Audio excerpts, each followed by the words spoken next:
Assalamualaikum dan selamat pagi. Hari ni jom ikut aku, kita hantar barang dekat satu kawasan site.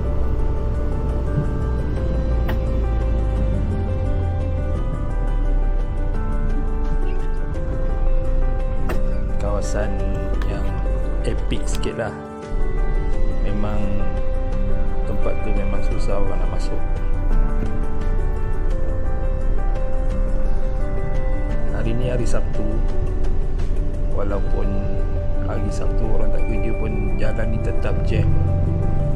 Memang ginilah hari-hari kena hadap.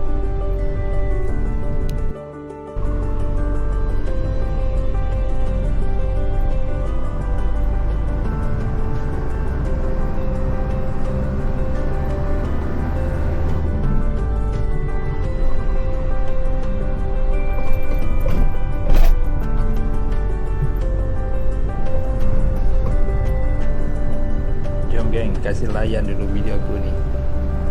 Enjoy.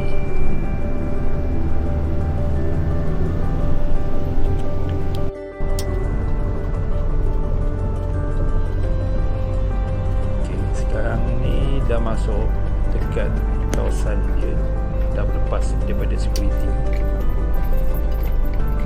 Jom tengok apa dekat depan tu.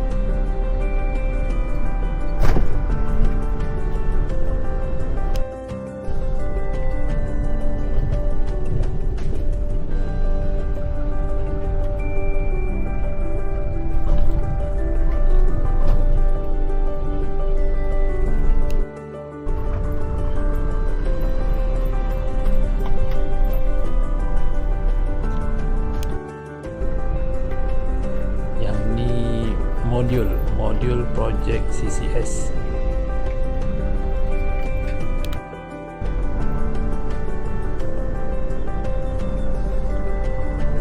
Okay, yang belakang tu jaket CCS. Jaket tu dah ada atas air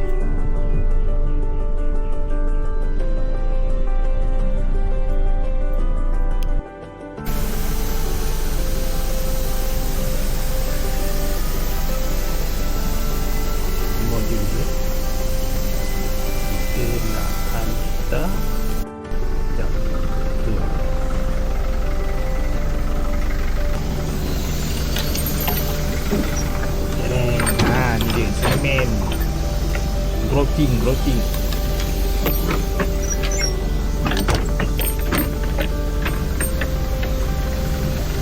pallet.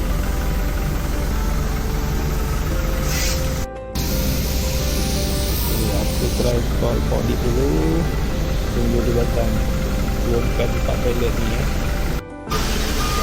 Okay, Polit sampai.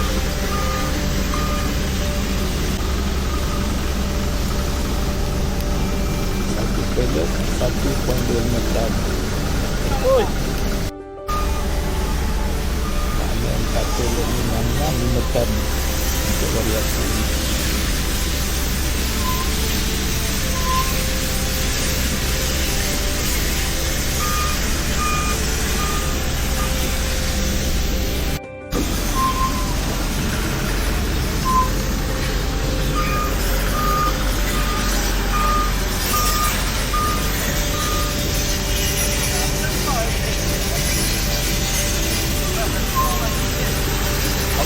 Buang bagi ke?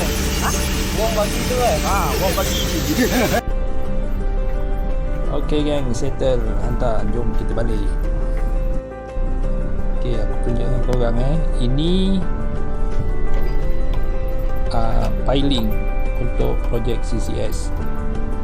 Pipe ni okay, dan nak keluar daripada kawasan site tu. Okay geng, jumpa lagi next video lah Mungkin korang enjoy dengan video ni. Okay, stay tune. Bye bye. Assalamualaikum.